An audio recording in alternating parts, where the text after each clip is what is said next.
Welcome to ClassAct. Our guest today is Ms. Lori Westerman, an instructor in advertising at West Texas A&M University. She's also my frequent research collaborator and business partner and a member of the Buff Minds creative team here at WT.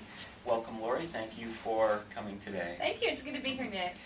You've been involved in broadcast television and advertising for a long time. What are some of the biggest changes that you have seen in your career? Well, without a doubt, the biggest changes all center around technology. I mean, you can pretty much say that in any field of mass media. And the two in particular, as I was thinking about this, really deal with, of course, just the internet in general and the impact that has made, but more specifically broadband access. And I know that gets a little technical, and this isn't a video production class, but broadband allows for two-way communication. It allows for interactivity and customization, and that just has been absolutely huge, because I hate to date myself, but when I first learned how to edit film, it was physically on a piece of film that you spliced. It was a very linear process, and so we have so many unique opportunities in digital and interactive platforms that we never had before. So, how have these changes affected ad agencies and marketers in general? Oh my goodness, it means that every day is a new day. Well, in the last 15 years, we've seen the emergence of all kinds of new media. How are these changing the rules of advertising? Well, that's interesting, because if I were to use maybe a sports analogy, the basics don't change. They really, really don't. And just like I mentioned, as far as being able to understand who your target market is and being able to understand really what the media preferences are of your audience, those sorts of things are so advertising 101. But they're still really, really critical. So I want to emphasize, first of all, that just because the tools and the toys have changed a lot, the basic rules still haven't changed. And now if you want to talk about the toolkit that has changed, well, that's changed dramatically, because there are so many, many different types of modalities, ways to connect, GPS-enabled push notification. I mean, you can. It's crazy, the new technology that's out there. But it doesn't really matter if you have all the bells and whistles if you're not providing something that is authentic, that your audience really desires or is interested in, and that you can back up what you're saying. And consumers are very savvy nowadays. I mean, they can smell an ad a mile away. And it's becoming more important to be authentic and more important to really provide something of value and not just a 30-second commercial. For many years, sociologists used to refer to the U.S. as a melting pot, but in the last 20 years or so, that metaphor has been replaced by the tossed salad, which collectively is a very zesty, delightful thing to eat, but each of the individual components of it, or parts of it, are still tasty in their own right. How has the field of advertising responded to this increasing multiculturalism? Well, I am glad that you asked that particular question, because this semester my competitive advertising team is working on a national case study for Nissan. And their marketing challenge is to market the Nissan brand to a multicultural audience, multicultural millennials. So young adults, but decidedly multicultural. And one of the unique things is that because we do have all these distinct ethnic groups in the U.S., it's not, as you mentioned, back in the day when we expected everyone to melt and merge together to have this homogeneous U.S. Society, but rather people expect to be communicated to in their own language, and not just in their own language, but in their own cultural context. And so what that means to marketers and what advertisers have responded with is very much niche marketing. Many brands have brand marketers that outsource just for Hispanic or Asian ad agencies. That's all they do, is create the messaging and the strategy and the best platforms. You can't just put a commercial on Univision and think it's going to hit your Hispanic market. You have to really understand the cultural differences, and so I would say very niche oriented, very customized, and very personalized, which I think are all hallmarks of just the innovative type of advertising that we have across the whole. How are advertisers balancing the demands of not just print, broadcast, and outdoor but now all these other avenues. I mean, is the advertising dollar increasing in real terms, or is it just being cut into more and smaller pieces? Sometimes more and smaller, or sometimes being shuffled around. I think we're seeing a lot of that kind of shell game shuffling around of the advertising dollars. Since about 2007 is the last time that we hit a real peak in advertising spending in the U.S. And since that time, it's slowly gone down because of the recession, but we're on an uptick. So advertisers are in fact spending more money now, but they're spending it differently, certainly. Television advertising is still the biggest reach medium, and I think the number that I saw recently was something like $60 billion that advertisers are still spending on traditional wide-reach television. But certainly online is taking money away from print. Online is taking money away from a lot of other areas, and so even though there are lots of different things to use, one example is some of the really effective social media strategies aren't necessarily expensive, so it's not like taking a big chunk of money from somewhere else. It's just having a really strong and deep strategy. So I think moving around, yeah. Now, one of the latest advertising tools to arrive is the QR code, in which users scan the 2D barcode with their phone, which Yes. then launches some related web content. Are these effective, and are people actually using these? Well, this is a personal pet peeve of mine, so I'm glad that you brought it up. Because just because you can do something doesn't mean that you should do it.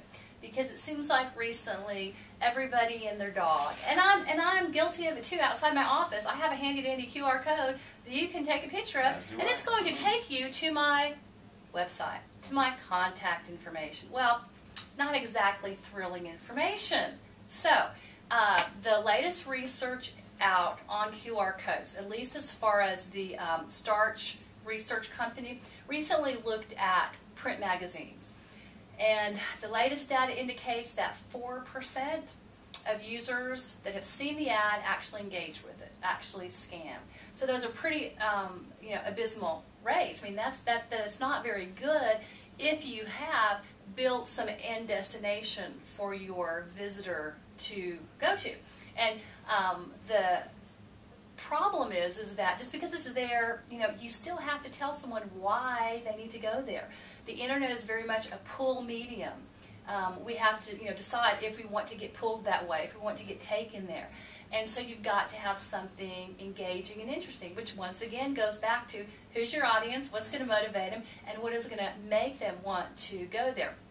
An interesting kind of a hot story recently is that in one of the recent new fall editions of Allure magazine, the women's magazine, they had QR codes posted for some sort of fall freebies. And if you scanned it, you got coupons and incentives and had chances to win shoes and wardrobe accessories and some pretty neat things. In 3 days, I believe, they had 400,000 scans. You see, that's the great thing about mobile scanning. You know it. You don't have to wait for Nielsen to tell you how many people engaged or saw it or did something with it. You know it because of that mobile connectivity.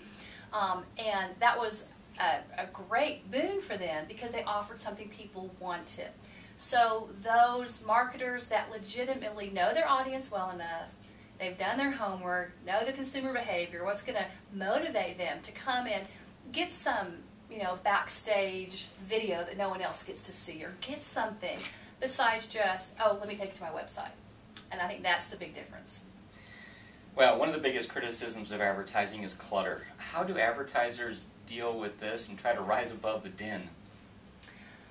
Well, I think that good advertisers will do so by creating good content. Now, that's one of the big turnarounds. You've often heard probably that the consumer is king. They now have control. They have control with their remote control. They have control with what they're choosing to let into their home by way of communication and media. But they also have control because you can ignore so many commercials. You can ignore so many pieces of advertising that it's becoming really important and challenging, but exciting, I think, at the same time, that in order to push through the clutter, advertisers have to be innovative. And there's a big wave of what's called content creation. Because, you know, people have had it up to here with just ads. Don't give me another 30-second ad. But if you create something that's fun and engaging, that's why viral advertising is so much fun and extremely effective. One of the most recent campaigns to roll off that I think did a fabulous job is the recent Madden football game. It's all focused on trash talk and rivalry, and it is fun, it's engaging, it's driven by a Facebook app, so it's very viral. It's sent obviously from Facebook user to Facebook user, and the consumer has basically become a non-paid spokesperson of the Madden brand, but they do it willingly because it's fun and it's engaging, and so you got to give people something that they're interested in, whether it's free stuff or, you know, funny smack talk you want to send to your, you know, colleague or something. You have to know your audience. Well, not too many years ago, most advertising was consumed in the home, with the exception of outdoor, of course. But now everything has changed in the mobile era. What challenges does this present for advertisers? Well, I think it presents the challenge of, once again, just because you can be everywhere all the time, do you want to?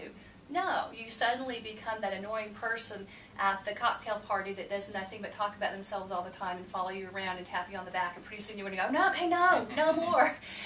You have to be smart. You have to engage with your audience at legitimate touch points and relevant ways, and it just goes back to having a strong mobile strategy.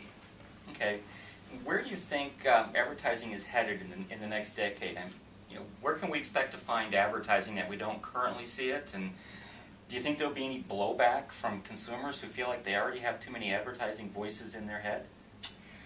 Well, I'll start from the end and work backwards. As far as blowback from consumers, because we're in a very tight economic time, advertising, doesn't that make things cheaper? You know, iPads and Kindles and other things are now being marketed at cheaper prices than they ever were before. If you're willing to have advertising on your on your screensaver, advertising embedded in there.